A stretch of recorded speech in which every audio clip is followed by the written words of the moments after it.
అంటే నేను కనపడతానే ఉంటాను, నేను వచ్చాను కాదు, అందరూ వచ్చారని ముఖ్యంగా రాజమండ్రి గురువు సేవకులు అందరూ కలిసి వచ్చారని నిరీక్షణ పాల్ గారు చాలా సంతోషిస్తారు.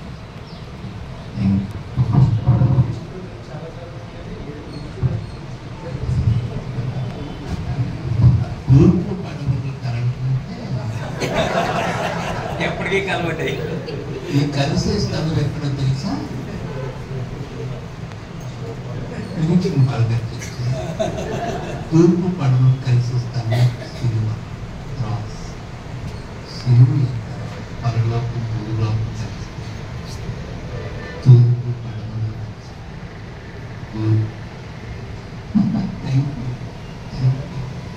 ఆంధ్ర తెలంగాణ కూడా కలిసి ఉండాలని నా హృదయంలో దేవుడు చాలా మాట్లాడారు. అయితే నేను ఒక మాట మీకు ఎక్కువసేపు చెప్తాను. ఓకే, ముఖ్యంగా పాస్టర్స్ ఫెలోషిప్ నాయకులకు హృదయపూర్వకంగా ఓకే మీరు యాక్సెప్ట్ చేస్తున్నారు. ముఖ్యంగా నిరీక్షణ పాల్ గారి యొక్క ఆశను మీరు అంగీకరించిన ఏస్కేల్ గ్రంథం 22వ అధ్యాయం నేను ఒక మాట మీకు చెప్తాను. 22వ అధ్యాయం 30వ వచనం చదువుతున్నాను. ఏస్కేల్ గ్రంథం 22:30.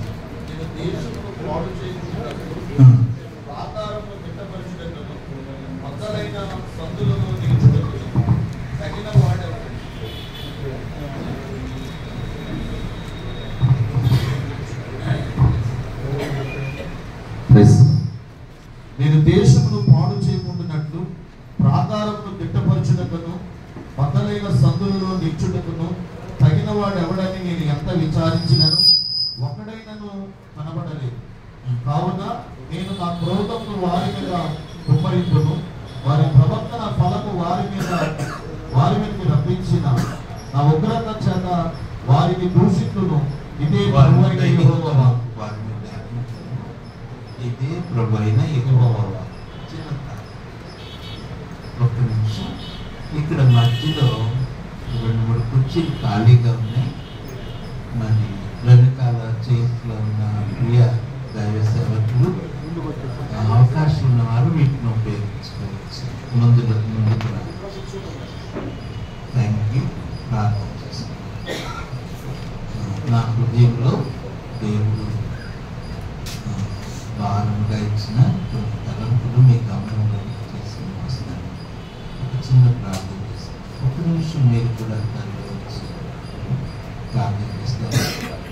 నాకు ఈ సమయాన్ని దీవించండి అని రండి. కొంచెం అడ్జస్ట్ కావచ్చు.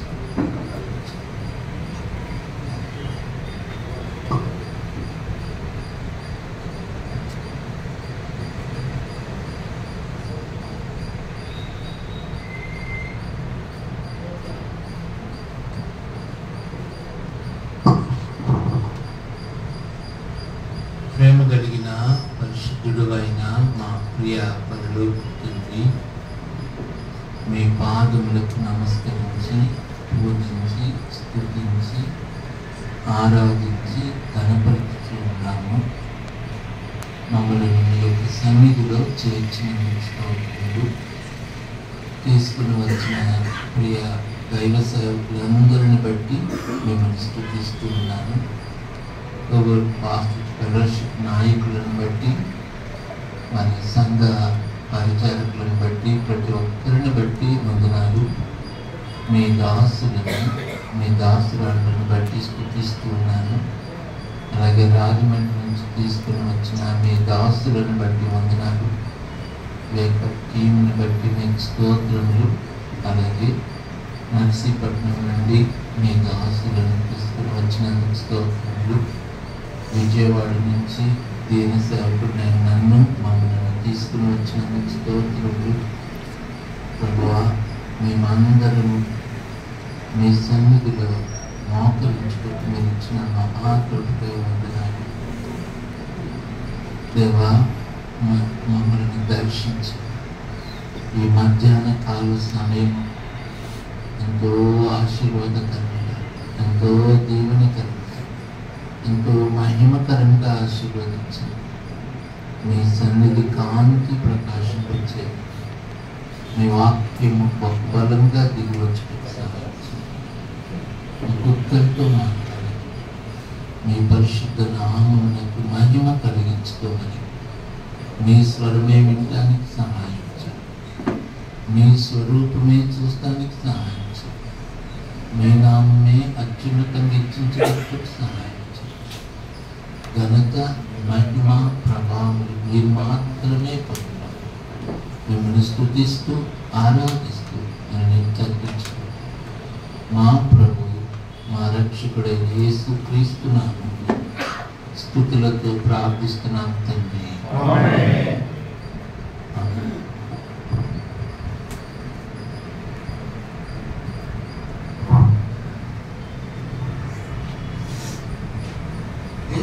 గ్రంథం 22వ అధ్యాయం 30వ వచనం మీరు చూడండి. మీరు నిజంగా ఈ వచనం చూస్తే మీరు ఏడవకూడదు. ఈ వచనాన్ని జాగ్రత్తగా చదివితే ఉదయం 10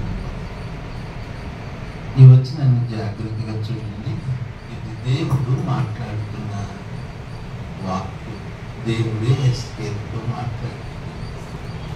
నేను దేశమును పాడు చేయకుండా ప్రాకారమును దిట్టపరచుకుని పెద్దలైన పంట సందులో నిలుచుకుని తగిన వాడు ఎవడైనా ఉన్నాడేమో అని నేను ఎంత విచారించినను ఒక్కడైనను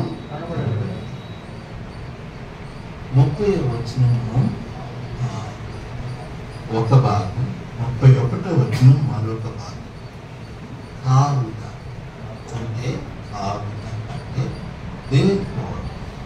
కావున అంటే ఒక్కడైనను కనపడలేదు. కావున నేను దేశాన్ని నాశనం చేస్తాను. దేశం మీద మొత్తం నాశనం. కావున నా క్రోధమును వారి మీద ఉన్నది. వారి ప్రవర్తన ఫలము వారిని ప్రకటించి నా ఉగ్రత చేత వారిని నశింపజేస్తుంది. గ్రహించు, ఇదే ప్రభువు. ఈ మధ్యాహ్నం వేళ దేవుడు నాకు ఇచ్చిన వర్తమానం యొక్క సారాంశం ఏంటంటే, దేవుడు వెతికి ఒక్కడిగా God is searching for a man. దేవుడు ఒక వ్యక్తి కొరకు ఎదుగుతూ ఉన్నాడు. ఆ ఒక్క వ్యక్తిగా నీవు లేక దేవుడు వెతికే ఆ వ్యక్తిలో నీవు ఒక్కడిగా రాదు. అది కూర్చోవచ్చు. ఇంకా కూర్చుగుడంగు, ఇంకా కూర్చుండి, ఇంకా 1, 2 ఇద్దరు రావచ్చు. ఇక్కడ కదా, ఇంకొకరు రావచ్చు, 3 రావచ్చు. సుదర్శన్, నువ్వు ఇక్కడికి రావచ్చు. నువ్వు కాదు,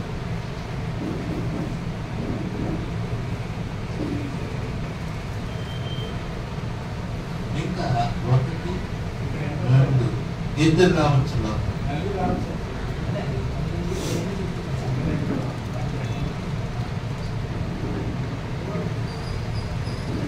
నేను మార్కెట్ పంపిస్తాను. చెప్పేదా మీరు ఉపయోగించింది.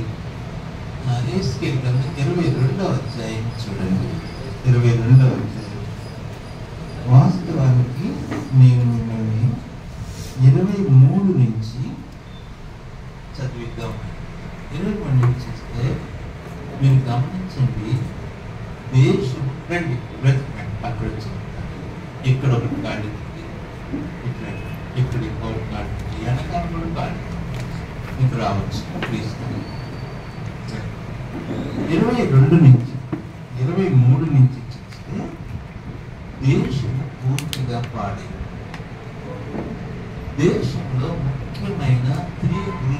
లీడర్స్ ఉన్నారు. మొదటి గ్రూప్ ఎవరైతే ధర్మశాస్త్రం మొదటి గ్రూప్ చూడండి దయచేసి 25 నుంచి. అందులో ప్రవక్తలు కుట్ర చేయుదురు, గర్జించుచుండు సింహము వేటను చీల్చినట్లు వారు మనుషులను భక్షించుదురు, సొత్తులను ద్రవ్యమును వారు పట్టుకుందురు, వారిలో చాలా మందిని వారు విధవరాండ్రుగా చేయుదురు. మొదటిది ప్రవక్తలు అవిధేయులు. First group. దేశం క్షేమముగా ఉండాలంటే దేశమును సరైన రీతిగా డైరెక్ట్ చేసేది ఎవరంటే ప్రవక్తలు ఎవరంటే ప్రజలను గర్దించి వారిని సరైన మార్గంలో నడిపించేవారు. ప్రవక్తలు కాదు, వారు కుట్ర చేసేవారుగా లంచమును పుచ్చుకునేవారుగా ఉన్నారు. So first group of people they fight. రెండవ గ్రూప్ యాజకులు. చూడండి, దాని యాజకులు నా ధర్మశాస్త్రము నిరాకరించుదురు, నాకు ప్రతిష్ఠితములకు వస్తువులను అపవిత్రపరచుదురు, ప్రతిష్ఠితమైన దానికి సాధారణమైన దానికి భేదమించరు, పవిత్రమేదో అపవిత్రమేదో తెలుసుకుంటకు జనులకు నేర్పరు, వేరు విధించిన విశ్రాంతి దినములను ఆచరింపరు, వారి మధ్య నేను దూషింపబడుతున్నాను. రెండవది second group of leaders. First group of leaders ఎవరైనా, సెకండ్ గ్రూప్ ఆఫ్ లీడర్స్ ఎవరైనా టీచర్స్, ధర్మశాస్త్ర ఉపదేశం, దేవుని ధర్మశాస్త్రాన్ని బోధించేవారు. వీళ్ళు ఫెయిల్. వీళ్ళు ఏది పరిశుద్ధమో ఏది అపవిత్రతో ప్రజలకు నేర్పించారు. వారు దేవుని యొక్క ఆజ్ఞలను కైకొన్నారు. రెండవది ధర్మశాస్త్ర దృష్టులు ఫెయిల్ అయిపోయారు. మూడవది యాజకులు. కంటిన్యూ చేయాలి. వారిలో అధిపతులు లాభము సంపాదించుటకే నరహత్య చేయుటలో. మూడవది ఇక్కడ పార్ట్ ప్రకారం అధిపతులు అంటే రూలర్స్, గవర్నమెంట్ అఫీషియల్స్, వీళ్ళు ప్రభుత్వాన్ని పరిపాలించేవారు, లా అండ్ ఆర్డర్ని మెయింటైన్ చేసేవాడు. వీళ్ళు ఎట్లా అయిపోయారంటే లంచం పుచ్చుకునేవారుగా అయిపోయారు. చదువు నశింప చేయుటలోను వేటను చించు తోడేల వలె ఉన్నారు. మరియు దాని ప్రవక్తలు వ్యర్థమైన దర్శనంలో కనుచు, ప్రవక్తలు వ్యర్థమైన దర్శనాలు కనుచు, యెహోవా ఏలీయు సెలవీనప్పుడు ప్రభువైన యెహోవా ఇలాగ సెలవిచ్చుచున్నాడని చెప్పుచు వట్టి సోదెగాండ్రును అయి జనులు కట్టిన మంటి గోడకు గచ్చుపోత పోయేవారై ఉన్నారు.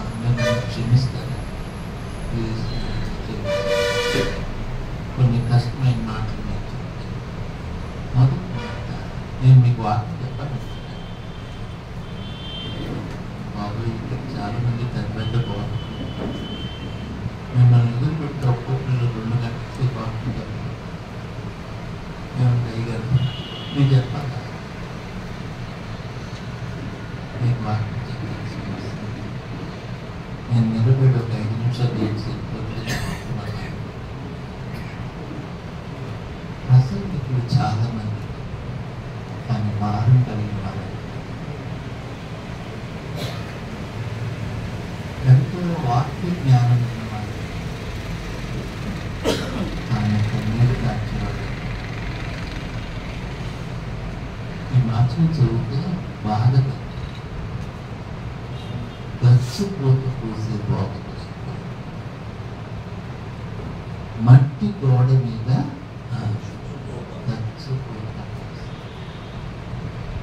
వీళ్ళ గురించి ప్రవక్త ఎంత కఠినంగా రాశారంటే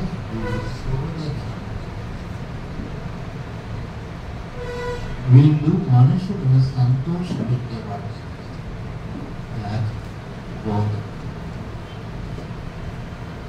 ఈ దేశం ఎటు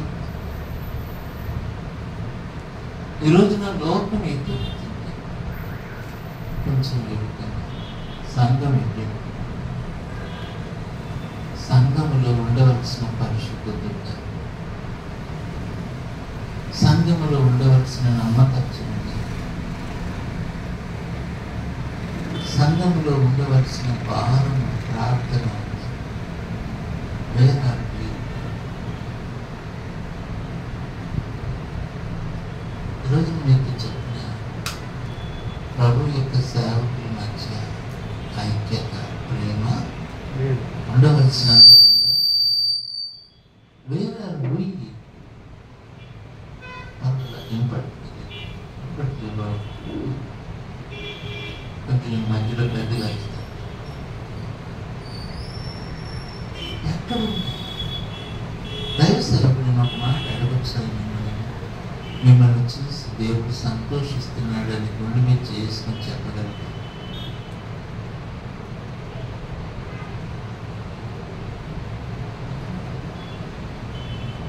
సున్నము కొట్టిన గోడల్లాగా ఉన్నావా? మట్టి గోడ మీద ఖర్చుపోత చూసి నీకేం పర్లేదు, దేవుడిని పట్టు గొప్పగాని చేస్తాడని చెప్పేసి పంపించేస్తున్నాను. దైవసేవకుడు ఎట్లా ఉండాలో చెప్పిన ఒక మంచి సర్జన్ గారు ఆపరేషన్ చేసి లోపల ఉన్న చెడుగును తీసివేయాలి. ఆ చెడుగును అట్లా గురించి ఇంజక్షన్ వేసి పెట్టుకొస్తే ఆ మనిషి బతుకుతాడు.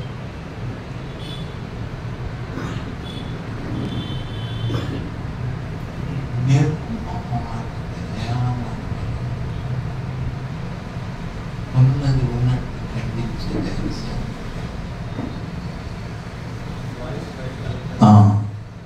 ఉన్నది ఉన్నట్టు పోయి స్పీకర్ పెడితే బాగుంటుందా? స్పీకర్ వినపడుతుందా? ఉన్నది బరువైన మాటలు వచ్చినప్పుడు ఆటోమేటిక్గా నాకు సౌండ్ బాగా తగ్గిపోతాడు. ఉన్నది ఉన్నట్లు చెప్పే దైవసేవ. వారు ఎలా ఉన్నారు? మట్టి గోడకి ఖర్చు అందువలన చదువునైనా చదువు మళ్ళీ అదే చదువు సామాన్య జనులు మళ్ళీ అదే వచ్చిన చదువు 28 ప్రవక్తలు వ్యర్థమైన దర్శనములు పలుచు యెహోవా ఏమీయో సెలవీయనప్పుడు ప్రభువైన యెహోవా ఇలాగ సెలవించుచున్నాడని చెప్పుచు ఒట్టి సోదెగాండ్రయి జనులు కట్టిన మంటి గోడకు గచ్చుపోత పూయవారై ఉన్నారు. చాలా సార్లు గచ్చుపోత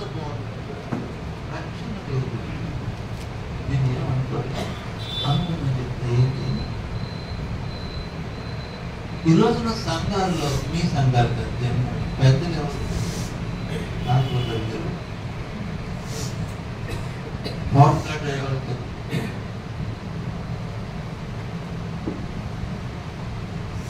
ఎవరికి ఈ రోజున దేవుని సేవకు ప్రాముఖ్యత ఇస్తున్నాడు? నేటి దినాన సంఘం ఎటు వెళ్తుంది? లోపల ఎటు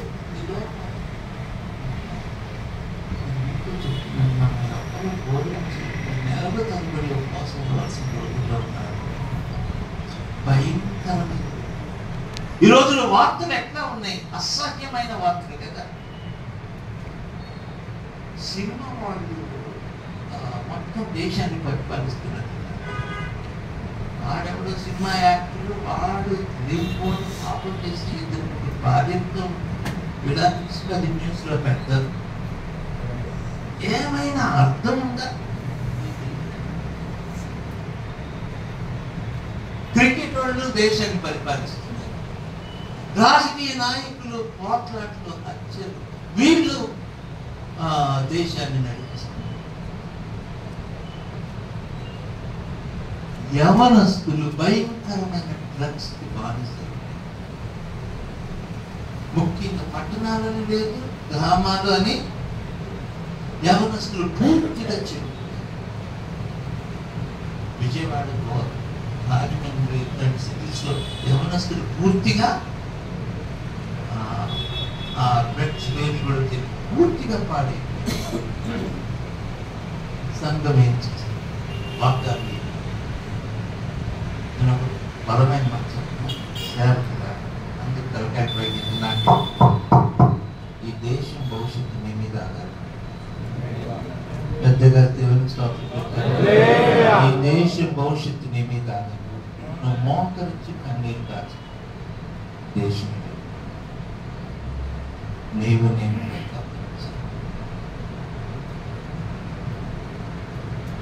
ఈ రోజున సంఘం ఫెయిల్ అయింది.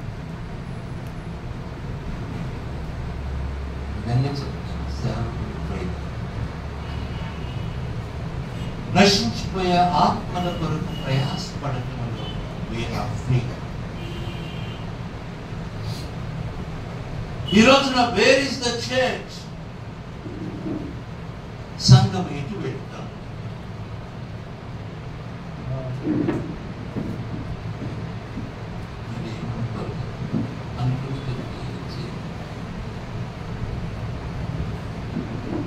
గచ్చపోత గోదలు ఎన్నుకుంటున్నాము మనం. ఇప్పుడు దేవుడు పెద్దగా కేకలేస్తాడు, యాజకులారా, ధర్మశాస్త్రోపదేశకులారా, ప్రవక్తలారా, నేను ఈ దేశాన్ని ఐ కెనాట్ టాక్. ఈ దేశము వ్యభిచారులైన చెడ్డ తరముతో ఐ కెనాట్ మాట్లాడతాను. ఈరోజున దేవుని సేవలో మంచి సాక్ష్యం ఇవ్వగలరా? అంటే దేవుడిలో చాలా మంచి సాక్ష్యం ఇవ్వవచ్చు. జనరల్గా చెప్పండి, ఇవ్వగలరా? నేను దగ్గర పట్టింది గత రెండు మాసాలు దగ్గర పెట్టి పెద్దయిన దేవుని సేవకుడు అన్నా చాలా సేవకుడు ఆయన ఎవరో ఓట్ ఎలక్షన్ ముందు డబ్బులు ఇస్తారు, అందరూ బయట తీసుకొని బయట వాళ్ళు ఎవరో ఇస్తానని చెప్పి ఏదైనా వాళ్ళ గొడవ వేసి పెట్టుకుంటారు.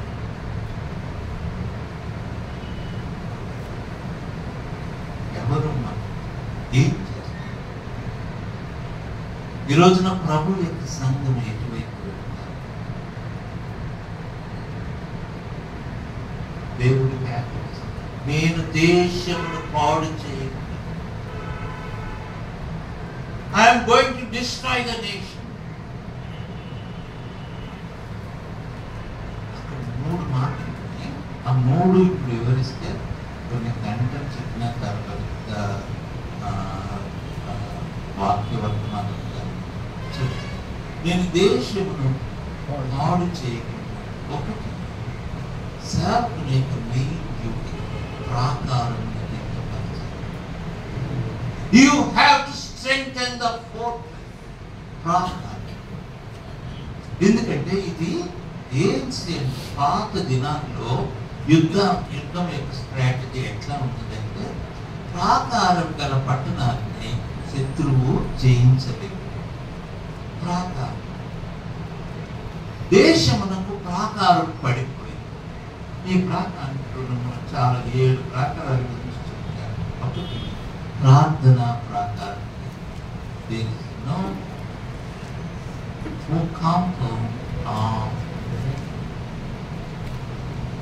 పరిశుద్ధత అనే ప్రాకారం,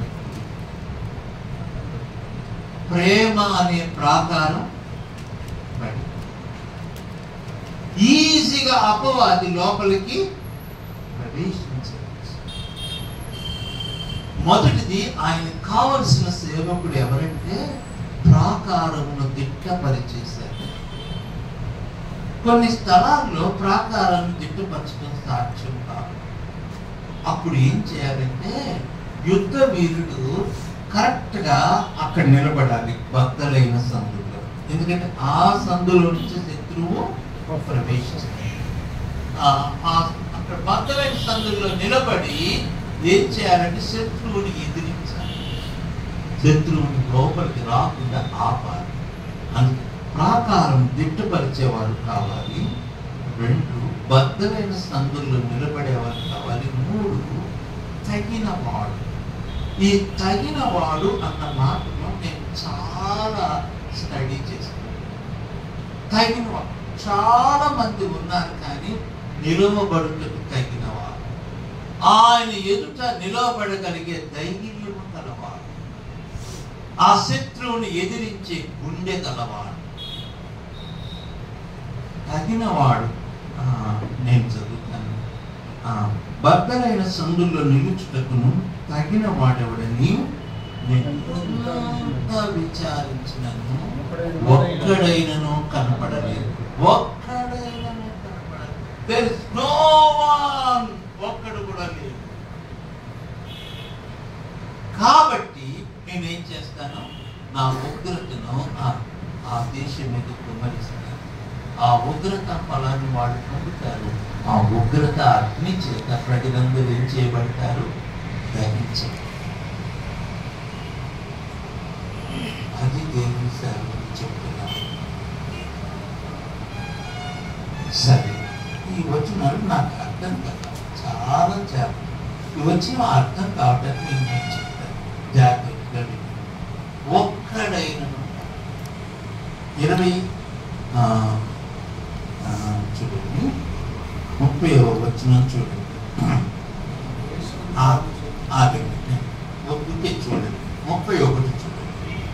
అందరూ దయచేసి మీ బైబిల్ చూడండి. 31లో చూడండి. నాశనము చేయుటకు వస్తున్నది. The God who is coming to destroy the nation. 30వ వచనం వెదకుచున్నది. చూడండి, నేను ఎందుకు చూడమన్నానంటే కొంచెం వాక్య విభజన మీకు అర్థం కాదు. 30వ వచనం విచారణ చేయుచున్నది. ఎవరైనా ఉన్నారా? ఎవరైనా నిలబడతారా? నిలబడినట్లయితే నేను క్షమిస్తాను. నిలబడకపోతే ఏం చేస్తాను? నాశనం. 31 నాశనం చేయుటకు వస్తున్నది. 30వ వచనము విచారణ చేయొచ్చు. ఈ వచనం మీకు అర్థమైందా? అర్థం కాదు. కొంచెం అర్థమయ్యేటట్టు చెప్తాను. నేనంటే ఒక తండ్రి భయంకరమైన కోపంతో వస్తున్నాడంట. వృద్ధుడైన తన కుమారుడు చాలా భయంకరమైన పాపం చేశాడు. చెప్పకూడని పాపం హత్య చేశాడు, చేయబడిన వాడు. నాకు బీపీ బాగా పెరిగిపోయింది, కట్టుకోలేకపోతున్నాను. పెద్ద కలుస్తానే, అరే చంపేస్తాను రా అంటే వస్తుంది, నైట్ చేస్తానంటూ వస్తుంది. బాగా మధ్యలోకి వస్తే ఆగుదామంటే రావట్లేదు అంటాడు. నీకు ఎక్కడిది? మీకు అర్థమైందా?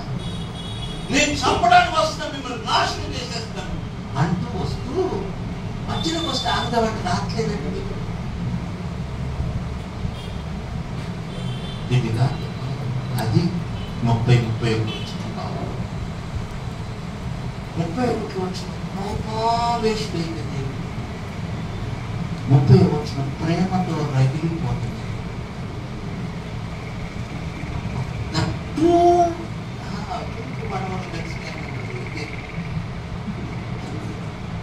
అయ్యారు ఏమనుకోవాలి,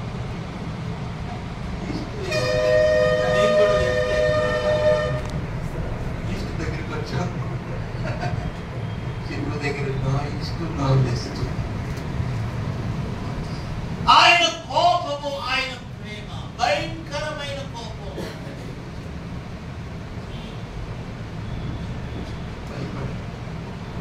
దేవుడు ఒక్కడు కూడా వారిని ఎందుకంటే ఈ మనుషులు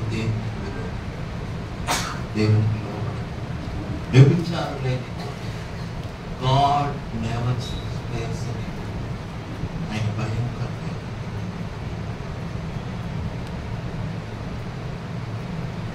ఎవరు ఈ దేశం అంతా నాశనం అయిపోవాలి. అయితే సంఘం బట్టి ఆయన ప్రేమ,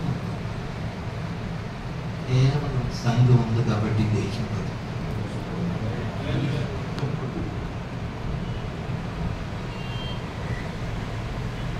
ఆయన కుమారుని ద్వేషించిన మనుషులు, పరిశుద్ధతను ద్వేషించిన ప్రజలు,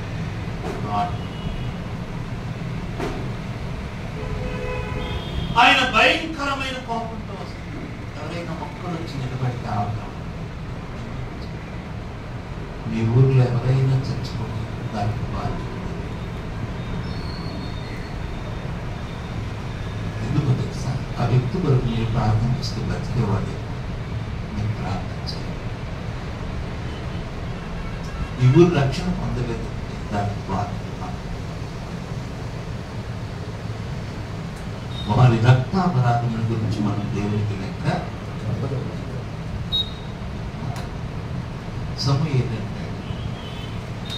మీ నిమిత్తము ప్రార్థన చేయకపోయినా మీ దృష్టిలో దేవా ఘోరమైన పాపం. వాళ్ళు తమ పాపం వాళ్ళు చచ్చిపోయినా నేను ప్రార్థన చేస్తుంటే వాళ్ళ పాపాలు మాని బతికేవాళ్ళు. కాబట్టి వాళ్ళు పాపం చేసిన దానికన్నా ప్రార్థన చేయకపోవడం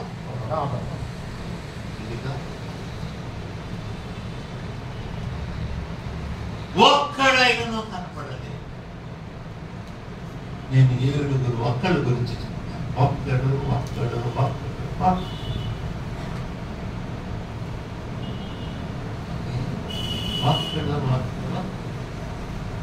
నేను 2 వచనాలు మీకు కంపారిజన్ చెప్పాలి. ఇది ఈ వచనము. తర్వాత యెషయా గ్రంథం 6:2.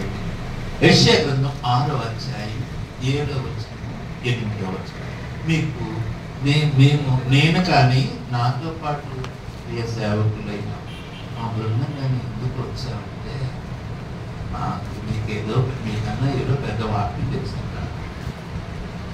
మీకు తెలియదు ఏదో మేము చెప్పడానికి వచ్చామని మీరు పొరపాటు కూడా అనుకోవాలి. నాకు ఎందుకు వచ్చాము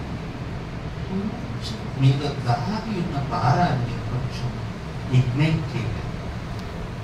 మీలో దాగిన ఆశని మీరంతా కలిసి కొంచెం ఏడ్చేవాళ్ళుగా తయారు చేయాలి.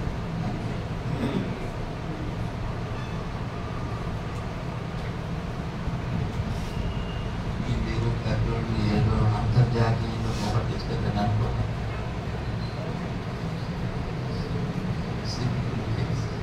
మాకు కావాల్సింది మీ దగ్గర ఒకటే, అది డబ్బులు కాదు. మీరు గురించి వాళ్ళకి మొదలుపెట్టే దేవుడు సేవకులు కావాలి. నేనేం చెప్తానంటే సేవకులు మీ దర్శనం భాగం మాకు డబ్బులు కాదు, మీకు సమయం. దశమ భాగాన్ని కీప్ ఫర్ ద డివైడ్. మీ దశమ భాగాన్ని కీప్ ఫర్ ద యూనివర్సల్ చేయడం. దశమ భాగాన్ని ఉద్యమ కొరకు ప్రయాసపడాలి.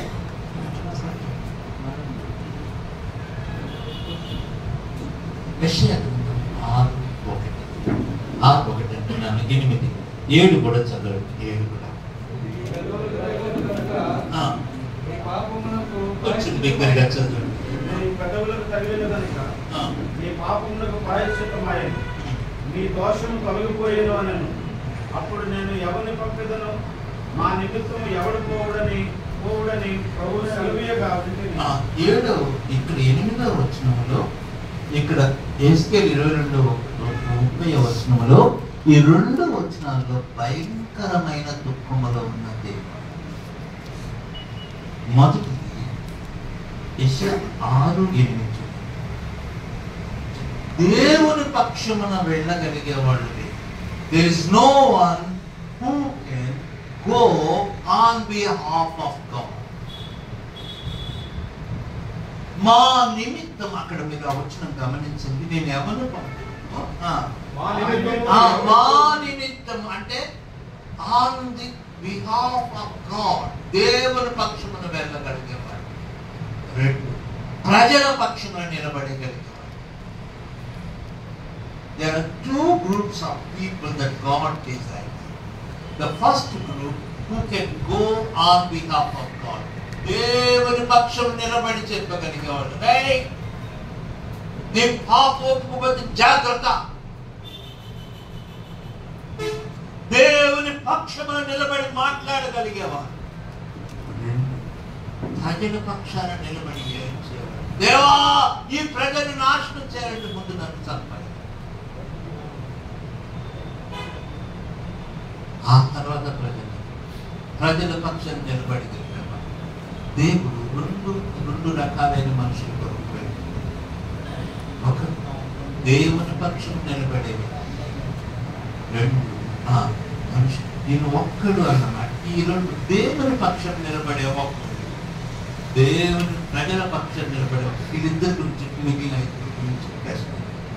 దేవుని పక్షం నిలబడే రాజులు మొత్తం 18గా వచ్చాయి. 20 వచ్చాయి. ఒక మనిషి, ఉదయకాలం ఆ మనిషిని గురించి చెప్తున్నాను. ఆ మనిషిని నిలబడి ఇశ్రాయేలు కమాన్ రండి, నేనేమో పక్షమున ఉంటాను, మొత్తం రండి, భయభక్తి ఉంటాడు. రాజులు మొదటి 2వ గ్రంథం మొదటి గ్రంథం 18వ అధ్యాయం. అప్పుడు ఏలియా వచనం 22వ వచనం. అప్పుడు ఏలియా యెహోవాకు ప్రవక్తలైన వారిలో నేను ఒకడినే శేషించి ఉన్నాను. ఒక్కడు అన్నమాట. ఒక్కడు ఇక్కడ రాసుకుంటు ఒక్కడు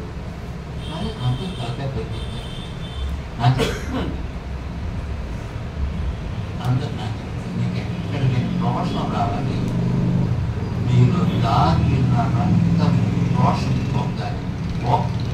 రోషం కలిగిన అంటే మీరు అనుకుంటారు మీరు చీమ రక్తం ఉంటే కొంచెం పొందాలి. ఒక్కడు బయలు దేవత అయితే బయలు సేవించండి. యెహోవా దేవుడు అయితే యెహోవాను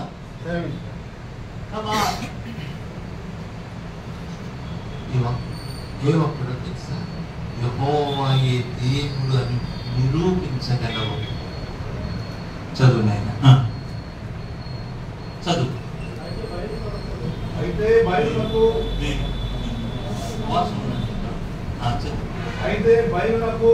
ప్రవక్తలు 450 మంది ఉన్నారు.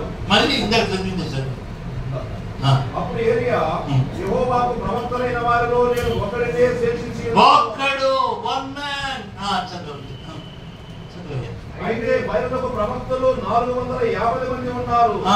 మాకు 2 ఎక్కనీయుడి, వారు వాటిలో దాన్ని కోరుకొని దాన్ని తొలగలుగా చేసి అగ్ని ఏమి వేయకుండానే దాన్ని కట్టెల మీద ఉంచవలను. 2వ ఎద్దును నేను సిద్ధం చేసి కింద అగ్ని ఏమి వేయకుండానే దాన్ని కట్టెల మీద ఉంచుదును. తర్వాత మీరు మీ దేవత పేరు బట్టి ప్రార్థన చేయండి. నేనైతే యెహోవా నామమును బట్టి ప్రార్థన చేయుదును. ఏ దేవుడు కట్టెలను తగలబెట్టడం చేత ప్రత్యుత్తరం ఇచ్చునో ఆయనే దేవుడిని నిశ్చయించుదుము రండని ఏలియా మరలా దేవుడు చెప్పాడు.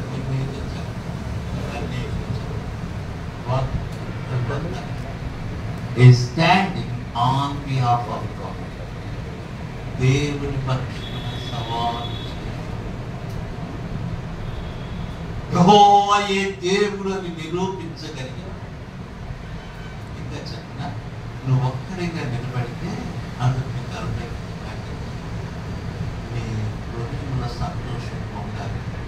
నువ్వు ఒక్కడిగా నిలబడితే పరలోకమంతా నీ పక్షాన్ని. పెద్దగా చెప్తారు, పెద్దగా చెప్పండి.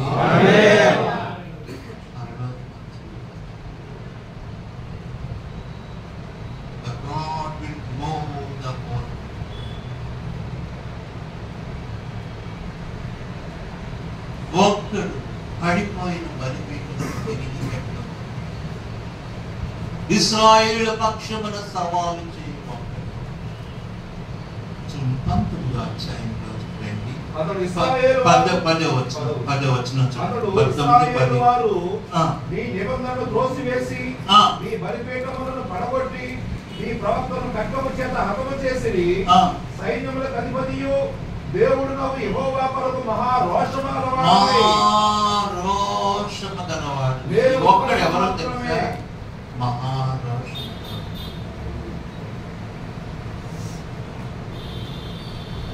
నేను రోషాన్ని గురించి చెప్తా ఉంటాను.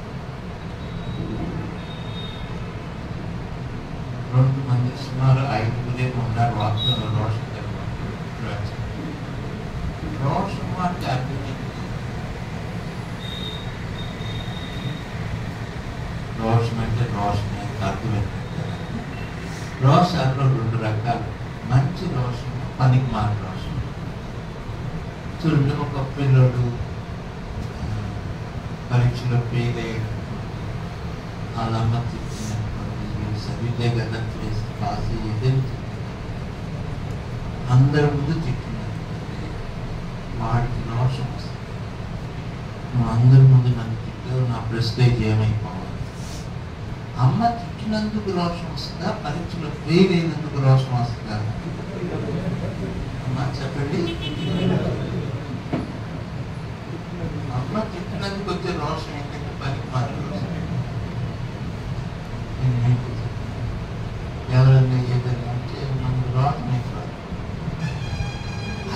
దేవుని దగ్గర నేను పోరాడి జయించలేదు, ఆ రోషం ఎంతకాలమైన నా సంఘము 100 మంది కావట్లేదే, ఆ రోషం యెహోవా కొరకైన రోషం, యెహోవాయే దేవుడని రుజువుపరచాలి. మొదటి ఒకటి దేవుని పక్షమున నిలబడేవాడు. రెండవ ఒకటి ప్రజల పక్షం నిలబడేవాడు. ఈ ఒక్కడికి ఎగ్జాంపుల్ దైవజనుడైన మోషే.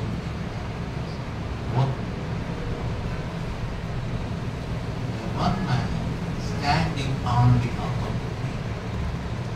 32వ అధ్యాయం నిర్గమకాండం చూడండి. నిర్గమకాండం 32వ అధ్యాయము 6వ వచనం నుండి. కాగా యెహోవా మోషేతో ఇట్లనెను, నీవు దిగి వెళ్ళుము, ఐగుప్తు దేశం నుండి నీవు రప్పించిన నీ ప్రజలు చెడిపోయిరి. నేను వారికి నియమించిన త్రోవ నుండి త్వరగా తొలగిపోయి తమ కొరకు పోత పోసిన దూడను చేసుకొని దానికి సాగిలపడి పరిగెత్తించి పోయి ఇశ్రాయేలు ఐగుప్తు దేశం నుండి రప్పించి ఇదే అని చెప్పుకోలేను నేను. మరి యెహోవా ఇట్లనెను, నేను ఈ ప్రజలు చూస్తున్నాను, వారు లోబడనొకని ప్రజలు కావున నీవు ఓరకుండము, నా కోపం వారి మీద మండును, నేను వారిని కాల్చివేసి నిన్ను గొప్ప జనముగా చేసినని మోషేతో చెప్పగా. దేవుడు ఏమన్నాడు తెలుసా? చాలా విషయాలు చెప్తాం, ప్రార్థన అంటే అర్థం ఏంటి చెప్పిన సరే అందరికి జరుగుతాడు. ప్రార్థన అంటే అర్థం ఏంటి? మనం ఏమనుకుంటాం? దేవునితో మాట్లాడు, లేకపోతే దేవునితో సహవాసం. ఓకే, కరెక్ట్, అది ఎల్కేజీ. ప్రార్థన అంటే అర్థం చెప్పిన దేవుని ఉగ్రతను ఆపడం, మానవాళి కొరకు ప్రాయశ్చిత్తం అయిపోతుంది. అది ఒకవేళ దేవుడే, మీరే మోషే స్థానంలో ఉన్నారు, దేవుడే ఇట్లా అన్నారు, నువ్వు పక్కకు రాసి మొత్తాన్ని నాశనం చేస్తా, నిన్ను గొప్ప జనంగా చేస్తానని అన్నారు అనుకో, అంటే మనం ఏమంటాం చెప్పండి? ఏమంటారు? మీరు ఏమంటారు చెప్పండి? దేవా ఇది ఎప్పుడో చేయాలి, ఇంత లేట్ చేశాను, ఇప్పుడే పర్లేదు చేశాను.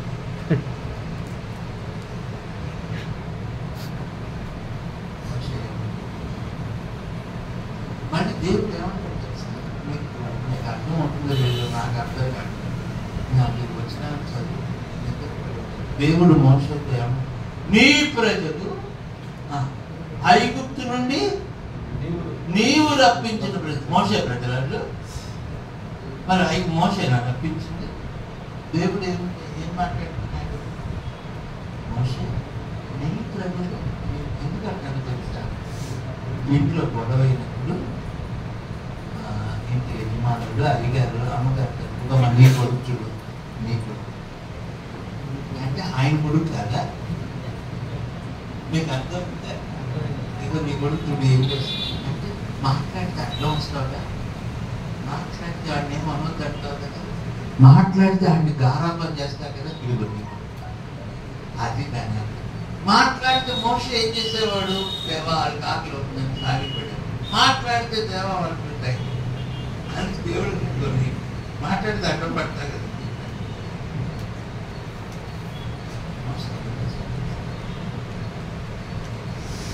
దేవుని ఏడిస్తాడు మామూలు మనిషి. మోషేని అర్థం చేసుకుంటే మన వాళ్ళ కాదు. Such a great man. దేవుడు మోషే దేవా ఇప్పుడు చంపేశారు, ఆయన చంపేశారు. మా తండ్రి నేను అబ్రహాంకి ఇచ్చిన వాగ్దానం, నేను స్వాస్థ్యంగా ఇస్తానన్న ఆ వాగ్దానం ఏంటి? అప్పుడు నువ్వేమంటావు? వాగ్దానం తప్పినవాడు కావా? ఇంకా అన్ని జనులందరూ ఏమనుకుంటారు? వాడు దేవుడు చేతకానోడు మధ్యలో చంపేశాడు అంటారు కదా. అప్పుడు మీ ఘనమైన నామం ఏమనుకోవాలి? కాబట్టి దేవా ఈ ప్రజలు చంపుతానన్నందుకు నువ్వు సంతాపడాడు. తెలియక సంతాపడతాడు, ఏడుస్తాడు. 12వ వచనం చూడండి. ఈ కోపాగ్ని మండుకొని నీ ప్రజలకు ఈ చెడు చేయు దాని గురించి సంతాపపడవు. నీ సేవకులైన అబ్రహాము, ఇస్సాకు, ఇశ్రాయేలును జ్ఞాపకం చేసుకొనుము. నీ వారితో ఆకాశ నక్షత్రముల వలె నీ సంతానం అభివృద్ధి చేసి నేను చెప్పి నీ సమస్త భూమిని నీ సంతానానికి ఇచ్చెదననియు వారు నిరంతరము దానికి హక్కుదారులగుటకు వారితో నీ తోడని ప్రమాణము చేసి చెప్పిదనెను. అంతటి యెహోవా తన ప్రజలకు చేసినని చెప్పిన కీడును గురించి సంతాపపడెను.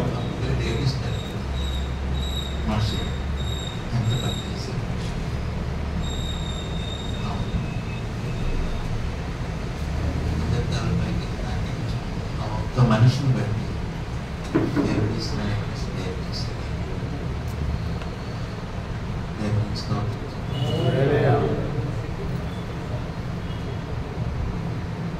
మోషే 31-32 మరునాడు మోషే ప్రజలతో మీరు గొప్ప పాపము చేసిరి కనుక ఎంతకు కొండకు ఎక్కి వెళ్ళేదను. ఒకవేళ మీ పాపములకు ప్రాయశ్చిత్తము చేయగలరేమో. చాలా కష్టమైన చెప్పలేదు. ఈ వచనం కరెక్ట్గా సిలువలో నిలబడి కరెక్ట్గా ఈ వచనం దైవజనుడైన మోషే ప్రభువుకి సాధిస్తున్నాం చేయగలం. అంటే మీ పాపాన్ని నా మీద వేసుకుని, అందుకే దేవుడు మాకు ఇచ్చిన ప్రార్థన అంశాల్లో దర్శనంలో మొదటి ఏంటంటే ఇశ్రాయేలీయుల పాపం దైవజనుడు ఎట్లా ఒప్పుకున్నారు, మన దేశం యొక్క ప్రజల పాపాలు దాన్ని ఏమన్నారంటే ప్రాయశ్చిత్తార్థమైన పరిచయం. సంఘంలో ఒక తమ్ముడు తప్పు చేశాడు, వాడిని తిట్టి తరంలో చాలా, కానీ వాడి పాపం మనదిగా భావించడం ఆయన చేసిన మన ప్రజల పాపాలు మనం ఒప్పుకోగలమా? ఒక చిన్న ప్రశ్న అడుగుతాను, ఇట్లా అడుగుతాను. హైందవులు క్రమంగా ఉంటారా, మన క్రైస్తవ కుటుంబాల్లోని వాళ్ళు క్రమంగా ఉంటారా? చెప్పండి. ఎవరు క్రమంగా ఉంటారు? వాళ్ళే క్రమంగా, వాళ్ళే పద్ధతిగా ఉంటారు. కాకపోతే వాళ్ళు మనోనేత్రాలు వాళ్ళ పాపాలు మనమిగా భావించుకుంటే వాళ్ళు రక్షించారు. ముస్లిమ్స్ ఎక్కువ భక్తిగా ఉంటారా, మనోళ్ళు ఎక్కువ భక్తిగా ఉంటారు? కాకపోతే వాళ్ళ మనోనేత్రాలు పుట్టి వాళ్ళ పాపాలు మన మీద వేసుకుంటారు.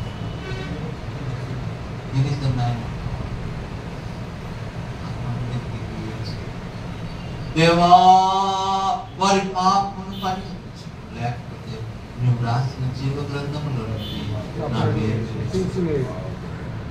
ఒక్కడు, ఇద్దరు ఒక్కడు చెప్పేసి మొదటి ఒక్కడు ఎవరు చెప్పండి. దేవుని పక్షులు నిలబడి పడిపోయిన బలిపీఠమును కట్టే యెహోవాయే దేవుడని రుజువుపరచగలిగిన రోషము కలిగిన రెండవ ప్రజల పాపములను తన మీద వేసుకొని ఒప్పుకొని ప్రజల కొరకు అడ్డం పడే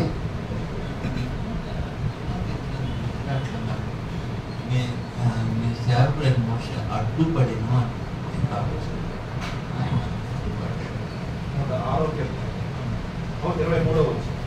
అప్పుడు ఆయన నేను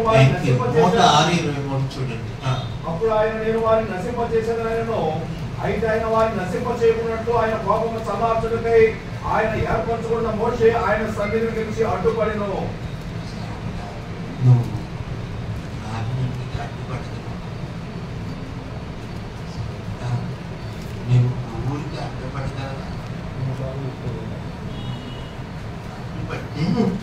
దేవుడు మోషేని దాటలేకపోయాడు. హృదయపూర్వకంగా దేవునికి స్తోత్రం చెప్తారా? మీరు అడ్డుపడగలిగిన ఇద్దరు ఒకటి, మూడో ఒకటి. ఈ మూడు చాలా గొప్పవాడు. నెహెమ్యా గ్రంథం 2:10. నెహెమ్యా గ్రంథం 2:10. నెహెమ్యా గ్రంథం 2:10. హోరోనీయుడైన సంబల్లటును, అమ్మోనీయుడైన టోబియాను దాసులను ఇశ్రాయేలుకు క్షేమము కలుగు చేయు ఒకడు వచ్చేనని. మూడవ ఇశ్రాయేలు క్షేమం కలుగు చేయు చాలా గొప్పవాడు. ఇశ్రాయేలు కొరకు కన్నీరు కార్చేవాడు. పడిపోయిన ప్రాకారములను తిరిగి నిర్మించగలిగే పోతేపోయారు వాళ్ళు బాధపడి నాశనం అయిపోయి అని అనుకునేవాడు.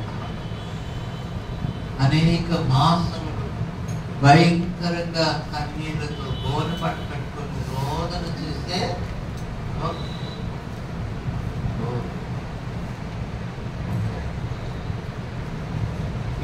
ఈ మధ్యాహ్నం వేళ పరిశుద్ధాత్మ దేవుడు నా హృదయంలో ఉంచేవాడు.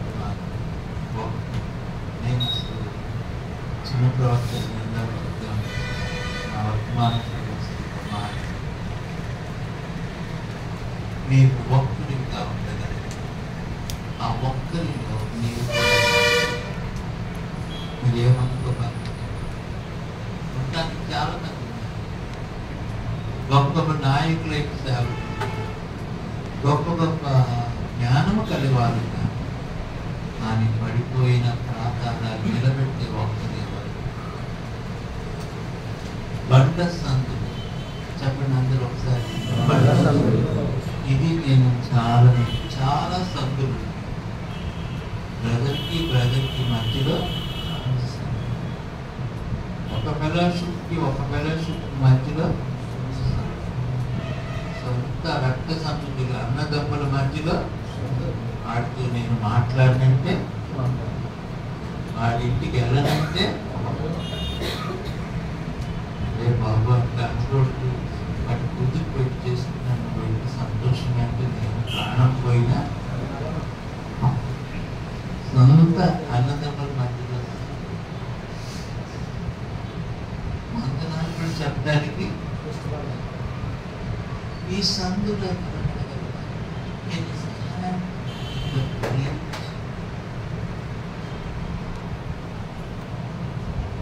కొన్ని రకాలైన సందుల గురించి చెప్తాను.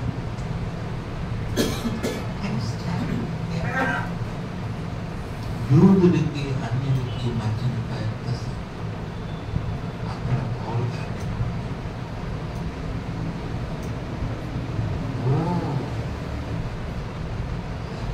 సమరయులకి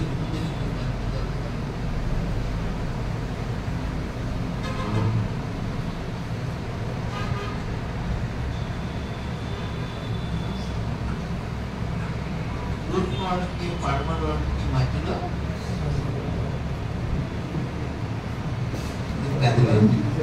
వేరే వాళ్ళకి, తెలంగాణ వాళ్ళకి, ఆంధ్ర వాళ్ళకి దేవుడి దగ్గర సందు కూడిపోయింది. దేవునికి స్తోత్రం కలిగిన పెద్దగా చెప్పండి, కొంచెం పెద్ద చెప్పండి. ఆకలి అవుతున్న వాళ్ళు హల్లి చెప్పండి.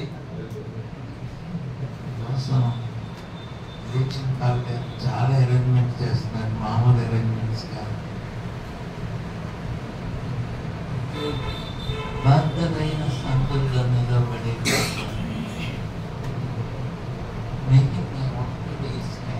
నేను ఒకటి చెప్పాను, నాలుగో ఈ ఒక్కడి గురించి చూసుకుంటే నాకు ఎక్కడికి రక్తం సమయంలో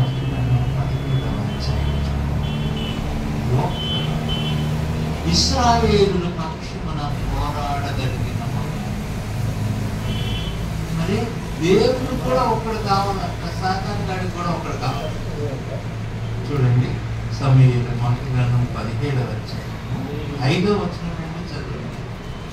అతని తల మీద రాగి శిరస్త్రాణం ఉండేను, అతడు యుద్ధ కవచము ధరించిండేను. ఆ కవచం 5,000 తులముల రాగి ఎత్తుగలదు.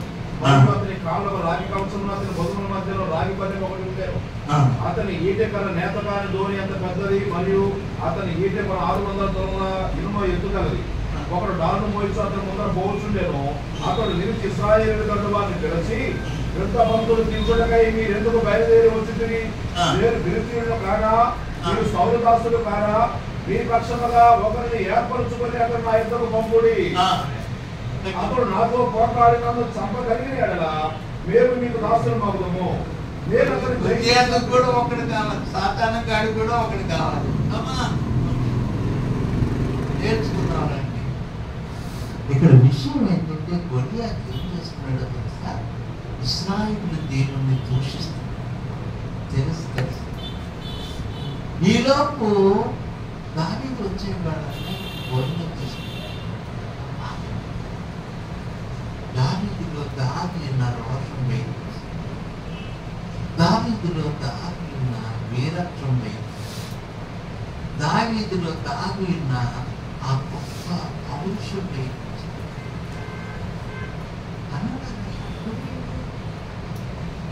వీడు యెహోవాను తిరస్కరిస్తాడా?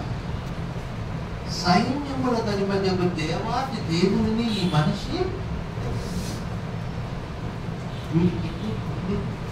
ఈ సున్నతి లేని ఫిలిష్తీయుడు ఆఫ్టర్ వీడు దేవుని సైన్యాన్ని యెహోవా దేవుడు నిన్ను చూపించాడు. మాట్లాడు దేవుని స్తోత్రం చెప్పండి.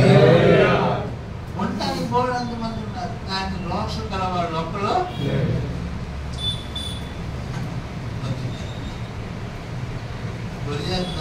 అందరూ చేయమని వస్తున్నారు. గురిదేవి వచ్చి ఎవరో వాడు అక్కడ అనగానే ఏమంటారు, కత్తి ఇది అక్కడ పడేసి పడుకో.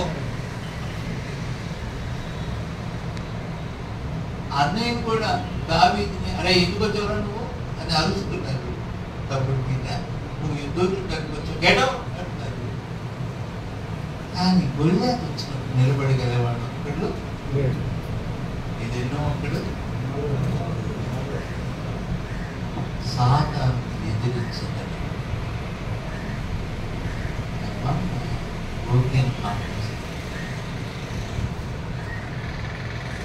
సాతాను జయించగలవు. ఈ మధ్యాహ్నం చిన్న మాట చెప్తాను.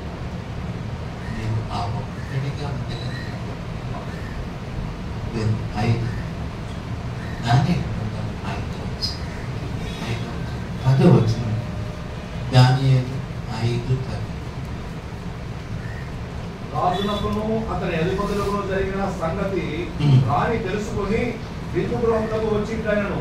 రాజు చిరకాలము జీవించును గాక.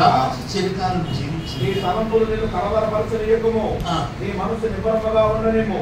నీ రాజ్యములో ఒక మనుష్యుడున్నాడు. అడ్డు తిరిగిపోతే ఏంటి వచ్చింది. చాలా మంది ఉన్నారు, కానీ నిరాజకులో ఒక మనిషి. ఆ మనిషి ఎవరు? పరిశుద్ధ దేవతల ఆత్మ గలవాడు. దేవుని నిరాజకులో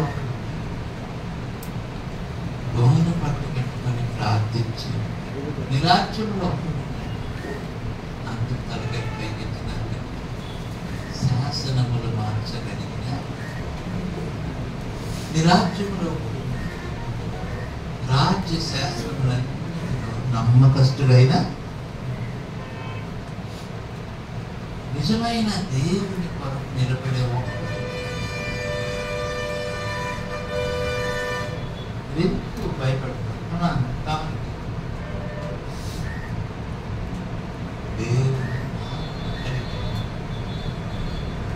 ఇశ్రాయేలు ప్రజల కొరకు విజ్ఞాపన చేయాలి.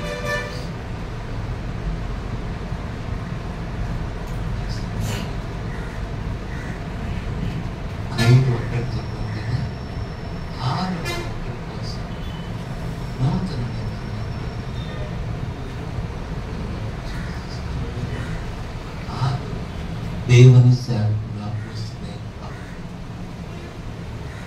అన్య దినుల పక్షున నిలబడి అన్య దినులకు అపోస్తులుగా నిలబడిన నేను ఎట్లా అన్య దినులకు యూదులకు వంతెనగా నిలబడిన బ్రింగింగ్ సువార్త సత్యం వెతికి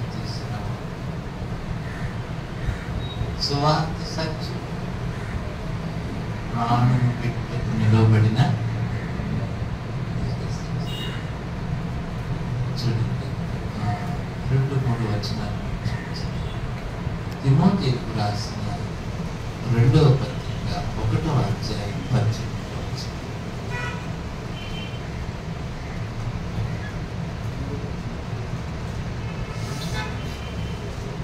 2వ పత్రిక 1:18.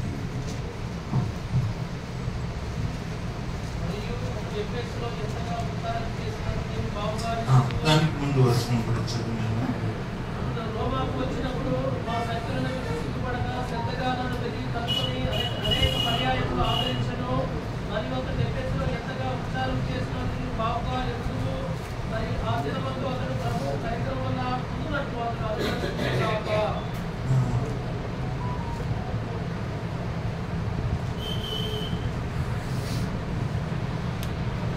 అందరూ 15వ వచనం చదువుతాం. ఆశీర్వని వారందరూ నన్ను విడిచిపోయిన సంగతి ఎక్కడ నిలబడి అందరూ ఆయన్ని విడిచిపోయారు. సంగమ కొరకు నిలవబడిన, సంగమ కొరకు ప్రాణం పెట్టిన వ్యక్తి, సంఘ సత్యమును బయటకు తీసుకుని వచ్చిన వ్యక్తి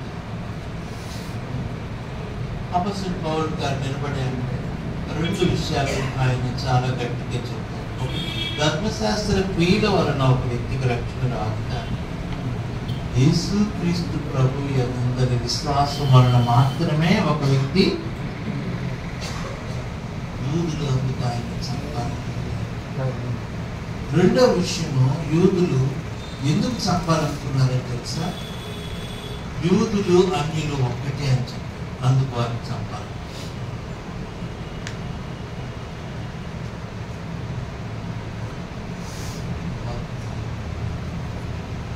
దీనికి ఇంకొక కార్యం అపొస్తలుల కార్యం 20-24.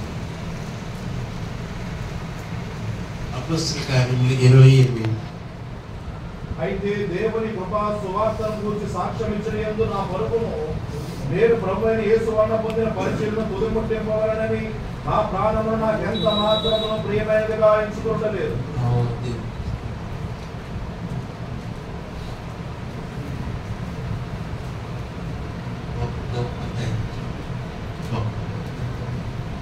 దేవుని చిత్తము కొరకు నిలవబడి నేను ఒక గొప్ప మాట తెగించి చెప్పిన పౌలు గారు లేకపోతే సంఘం, పౌలు గారు లేకపోతే సంఘ దర్శనం సత్యాన్ని, సంఘ సత్యం, సంఘ మర్మం ఒక వ్యక్తి విశ్వాసం ద్వారా కృప చేతనే రక్షించాడు. 2, ఏ భేదం లేదు, క్రీస్తు శరీరంలో అందరము కుల భేదం లేదు, స్థాయి భేదం లేదు, అందరూ నిలవబడినాం. ఎన్ని ఒకటి చెప్పాను, నేను ఇంకొంచెం తలకొచ్చి కానీ చివరిగా 7వ ఒకటి చెప్పాను. ఆ ఒక్కడి మానవాళి కోసం ప్రాణం పెట్టినప్పుడు యెషయా గ్రంథం 59వ అధ్యాయం 16. యెషయా గ్రంథం 59. సంరక్షకుడు లేకపోతే ఆయన్ని చూశాడు.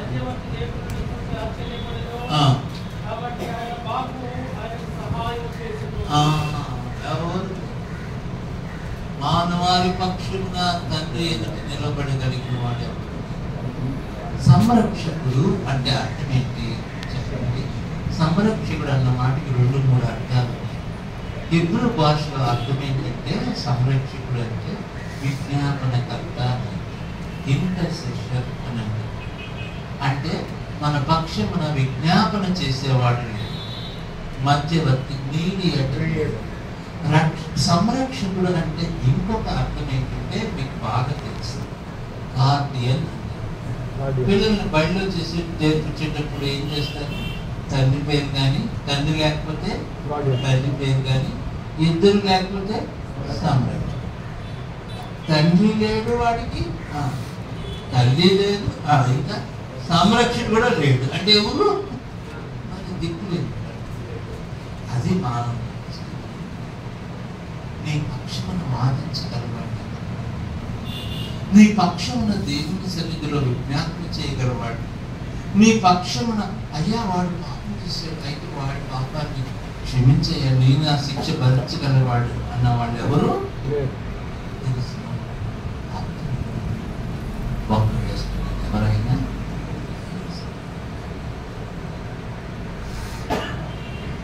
నేను ఇక్కడ ఒక్కడు కూడా చెప్పాలి. దేవుని పక్షమున వెళ్ళగలిగే వాడు ఒక్కడు. దానికి మంచి ఎగ్జాంపుల్ యెషయా 6:9 వచ్చింది.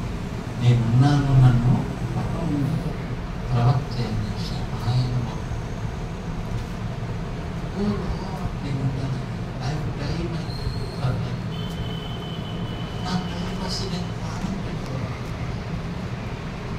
ప్రియమైన తల్లి, ప్రియమైన తండ్రుల, దైవసేవకుల,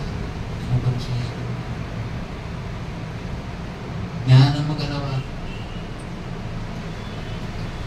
గొప్ప గొప్ప పలుకుబడి గలవారు, డబ్బు గలవారు, మన దేవుడు కోరుకునేవాడు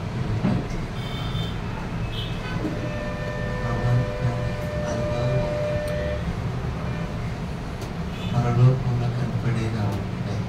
చూడండి, ప్రకటన 5వ వచనం నుండి చూడండి. ప్రకటన 5. ఆ గ్రంథము ఇప్పటికైనా చూసుకైనా యోగ్యుడైన వాడు కనబడినందున నేను బహుగా ఏడ్చుతుండగా ఆ పెద్దలో ఒకడు ఏడవకము, ఇదిగో దావీదుకు చిగురైన యోధా గోత్రపు సింహము 7 ముద్రలు తీసి ఆ గ్రంథం ఇప్పటికై జయము పొందిన నాతో చెప్పాను.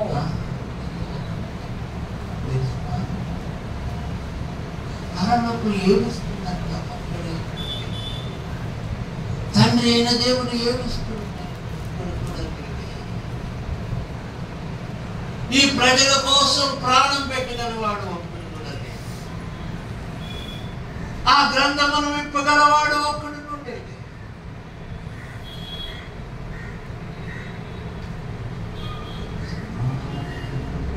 అప్పుడు వధింపబడిన గొర్రె చదువు. ఆ పెద్దలో ఒకడు ఏడవకము, ఇదిగో దావీదుకు చిగురైన యోధా గోత్రపు సింహము 7 ముద్రలను తీసి ఆ గ్రంథమును ఇప్పటికై జయము పొందినని నాతో చెప్పాను. మరియు సింహాసనమునకును ఆ 4 జీవులకును పెద్దలకును మధ్యలో వధింపబడినట్టు గొర్రె పిల్ల నిలిచి చూసింది.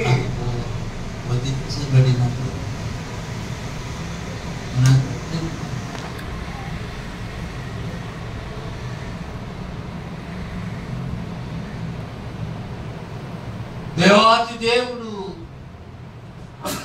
మిమ్మల్ని దానియేలు చెప్పినట్లు చెప్పగలిగారు.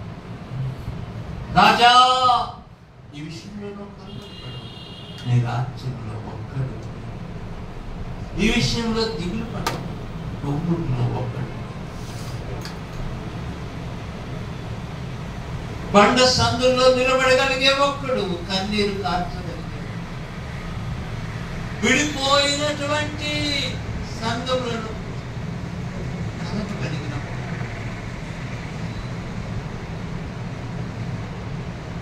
ఇది చూడాలి.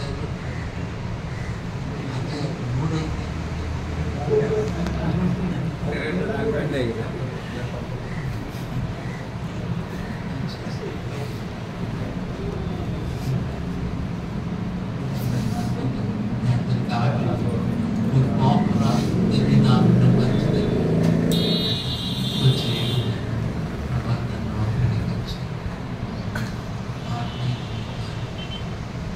మరి ఏ సేవకులైన సహోదరులైన పరిమాత్మకులు ఆ సిస్టర్స్ మీరేం చేస్తారో తెలియదు. మీరు ఒక ఊరు మేలుకోక ప్రార్థన స్టార్ట్ చేయాలి. వారానికి ఒక్కరోజు ఎలా ఈ ప్రార్థన జరిగించాలి అనేది మరి 7 ప్రాముఖ్యమైన అంశాలు మరి తూర్పు నుండి సహోదరులు వచ్చి మీకు సహాయం చేస్తారు.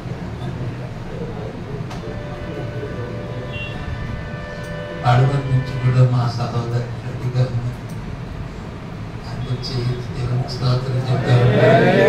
పెద్దగా చెప్పండి. నేను అన్నవాళ్ళు లేచి నిలబడతారు. కొద్ది నిమిషాలు ప్రార్థన చేస్తున్నాను. ఆ ఒక్కడిగా నేను ఉంటాను. నీవు కోరుకునే ఒక్కడిగా నేను ఉంటాను. 2 చేతులు పైకెత్తి దేవా మీ దాసుడు మా తండ్రి అయిన నెహెమ్యా వంటి ఒక్కడిగా చేయండి. నీ దాసుడు మా తండ్రి అయిన దావీదు వంటి ఒక్కడిగా చేయండి. నీ దాసుడు మా తండ్రి అయిన ఏలియా వంటి ఒక్కడిగా చేయండి. ఓ మహా గొప్ప దైవజనుడు నీ దాసుడు మా తండ్రి అయిన మోషే ఈ ప్రజల కొరకు కన్నీరు కాల్చే ఒక్కడిగా చేయను. అడిగినమా ప్రభా మేక్ మీ వన్ లార్డ్. హల్లెలూయా.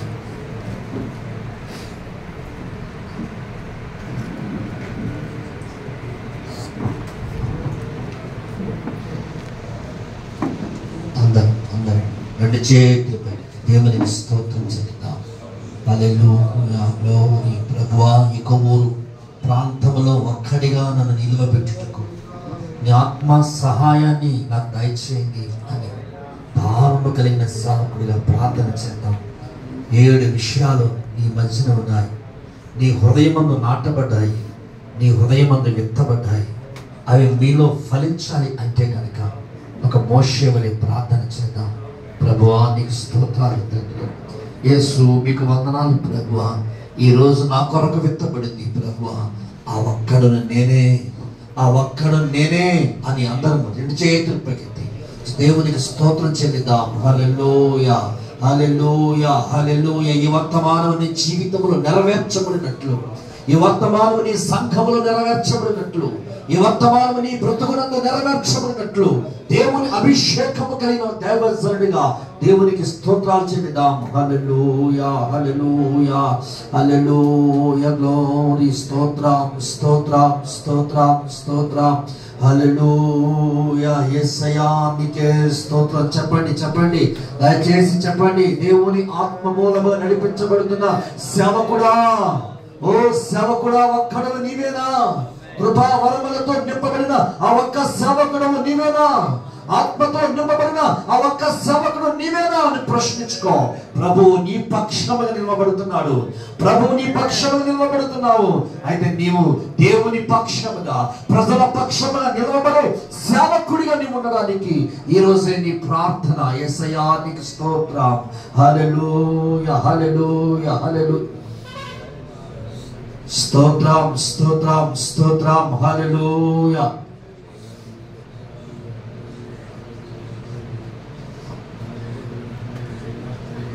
మన మధ్యన ఉన్న శేఖర్ బాబాయ్ గారు ప్రార్థన నడిపిస్తారు.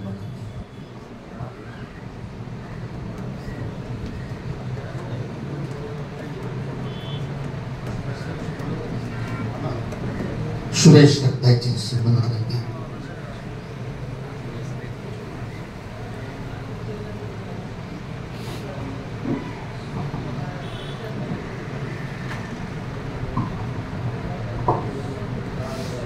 ప్రార్థన చేసుకున్నాం. హల్లెలూయా.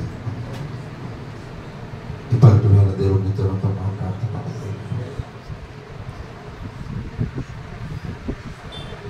ప్రభు పిలిచిన సేవకులుగా ఉన్నాము, ప్రభు పని చేస్తున్న సేవకులుగా ఉన్నాము. ఆయన పని చేస్తున్నాము, ఆయన కోరుకున్నట్లుగా ఆయన చేయమన్న పనిలో ఉన్నామా? ఆయన చిత్తంలో నెరవేర్చే వారుగా ఉన్నాము.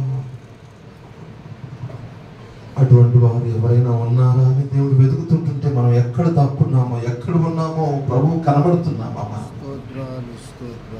ప్రభు వాడుకోవడానికి కోరుకుంటుంటే మనం ఎక్కడ ఒకసారి ప్రభువుకు చేరువగా ప్రభు పాదాల దగ్గరికి వెళ్తాను. ప్రభువా నేనున్నానయ్యా చెప్తాను. యెషయా చెప్పినట్లుగా నేను చెప్తాను. దావీదు చెప్పినట్లుగా ఎదుగు మనము నేనున్నాను, ఆ ఒక్కడును నేనే, దేవుని పక్షముగా నిలబడేవాడును నేనే అని, ఈ ప్రాంతం కొరకు నా పక్షంగా నిలబడేవారు ఎవరని ప్రభు చూస్తుండగా ప్రభు నేను ఉన్నానని మనం చెబుతాం. ప్రియులారా, ఈ ప్రాంతమును చూసి దేవుడు అంటున్నాడు, ఈ ప్రాంతంలో నా కొరకు నిలబడేవారు ఎవరు అంటుంటే ఆయన సేవ చేస్తున్న మనము నిలబడి చెబుతాము, ప్రభా నేనున్నానయ్యా అని చెబుతాము. ప్రభా నేనున్నానను వాడుకో అయ్యా, ప్రభా నన్ను నీ చేతితో పట్టుకో ప్రభా, అయ్యా నీ సాధనముగా నీ ఆయుధముగా నన్ను వాడుకో ప్రభా అని ప్రభు అప్పగించుకుందామా మరోసారి. ప్రియులారా, ప్రభా నీ చిత్తము నేను నెరవేరుస్తానయ్యా అని ప్రభు చేతులకు అప్పగించుకొని అయ్యా నన్ను వాడుకో ప్రభా. దేవుడు బలముగా వాడుకోవడానికి నన్ను పిలుస్తున్నాడు. మరొకసారి ఈ పగటి మీద దేవుడు బలముగా వాడుకోవడానికి నన్ను పిలుస్తున్నాడు. పరిశుద్ధమైన తండ్రి, ప్రేమమైన దైవం నీకు వందనాలు. ఈ మధ్యాహ్నం మరోసారి మాతో మాట్లాడినందుకు వందనాలు తండ్రి. నీ బలము గల చేతులకు మమ్మల్ని అప్పగిస్తున్నాము రాజా, మమ్మల్ని వాడుకోనండి అయ్యా. నీ చిత్తమంతా నెరవేర్చినట్లుగా మమ్మల్ని వాడుకోండి ప్రభా. నీ ఉద్దేశం నెరవేర్చినట్లుగా మమ్మల్ని వాడుకోండి ప్రభా. ఏ ప్రాంతం కొరకు, ఏ ప్రజల కొరకు మమ్మల్ని వాడుకొని తలుచుకున్నావో ప్రభా, మమ్మల్ని పంపండి, మమ్మల్ని నింపండి ప్రభా, మమ్మల్ని వాడుకోండి ప్రభా నైనా. బలముగా నీ ఆత్మతో నింపి వాడుకోండి ప్రభా నైనా. ఓ నా తండ్రి నైనా, చదును భూమిగా మార్చడానికి మమ్మల్ని వాడుకోండి ప్రభా. పదను పెట్టి మమ్మల్ని వాడుకోనమని వేడుకొంచున్నాం ప్రభా నైనా. అయ్యా మమ్మల్ని వాడుకోండి ప్రభా నైనా. అయ్యా మమ్మల్ని వాడుకోనమని వేడుకొంచున్నాం ప్రభా నైనా. ఓ దేవానికి వందనాలు తండ్రి. మమ్మల్ని మరొకసారి ప్రభా నీ లేఖనము ద్వారా ప్రభు జీవింప చేసినందుకు, మమ్మల్ని పిలుచుకొచ్చున్నందుకు వందనాలు తండ్రి. మా దర్శనములు మరలా మాకు ప్రభా ఎదుగో తండ్రి నైనా గుర్తు చేసుకున్నందుకు వందనాలు ప్రభా నైనా. దేవా దేవా మమ్మల్ని వాడుకోండి. మా ప్రాంతంలో ఉద్యమము కొరకే మమ్మల్ని వాడుకోండి. మా ప్రాంతంలో నశించిపోతున్న ప్రజల కొరకు మమ్మల్ని వాడుకోండి ప్రభా. మా ప్రాంతంలో ఉద్యమం మండడానికి మమ్మల్ని వాడుకోండి ప్రభా నాయనా. దేవా మమ్మల్ని వాడుకున్నామని వేడుకుంటున్నాం ప్రభా. ప్రతి ఒక్క బిడ్డను ప్రభు నీ చేతితో బలముగా మీరు పట్టుకొని వాడుకున్నామని వేడుకొనిస్తున్నాం ప్రభా. ఓ నీ హస్తము చాపుచుండగా ప్రభా నైనా, ఓ నన్ను వాడుకో ప్రభా నీ చేతిలో ప్రభా నైనా. దేవా స్తోత్రం. మంచి సమయంలో మరొకసారి మమ్మల్ని మీ చేతులకు అప్పగించుకోవచ్చు. వాక్య విత్తన సేవకులు మరింతగా బలపరచండి నాయన. ఈ యొక్క ప్రభా ఫెలోషిప్ సేవకులందరూ ఇంకా బలముగా వాడుకోనమని వేడుకోవచ్చు. మా ప్రభువును రక్షకుడైన యేసు పేరిట ప్రార్థన అడిగి వేడుకొచ్చున్నాము తండ్రి. ఆమేన్. అందరూ ఒక నిమిషం కూర్చోండి.